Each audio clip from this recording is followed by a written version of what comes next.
মহিলাই সকলোৰে স্বাস্থ্যৰ যত্ন লয়, কিন্তু তেওঁ নিজৰ স্বাস্থ্যৰ যত্ন লৈছেনে বাৰু?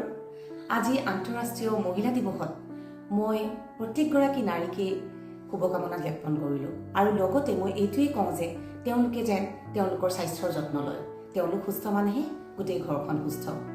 বহুতো মহিলাই বহুতো ধৰণৰ অসুবিধাত ভুগি থাকে, যেনেকৈ গাঁঠিৰ বিষ, কঁকালৰ বিষ, ডিঙিৰ বিষ, আকৌ আপোনাৰ কিছুমান হৰমনেল অসুবিধাৰ দ্বাৰা হোৱা, যেনেকৈ ফটককৈ টোপনি ভাগি যোৱা, ৰাতি ঘনে ঘনে বাহিৰলৈ গৈ থাকিব লগা হোৱা, ভৰি পিৰপিৰণি হোৱা, ভৰিকেইটা মাজে মাজে ফুলি যোৱা, এনেকুৱা ধৰণৰ কিছুমান অসুবিধা।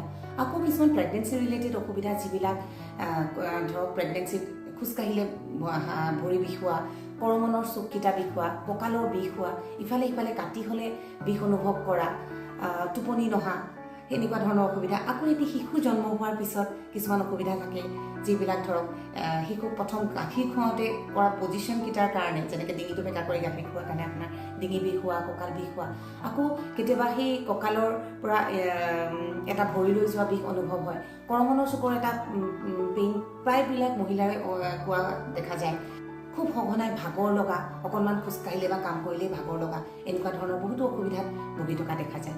এই সকলোবিলাকৰে সমাধান আছে ফিজিঅ'থেৰাপিত। আপোনালোকৰ যি অসুবিধা হৈ আছে আপোনালোকে ফিজিঅ'থেৰাপিষ্টৰ কাষ চাপক, যাতে নিজৰ যত্ন নিজে ল'ব পাৰে। ধন্যবাদ।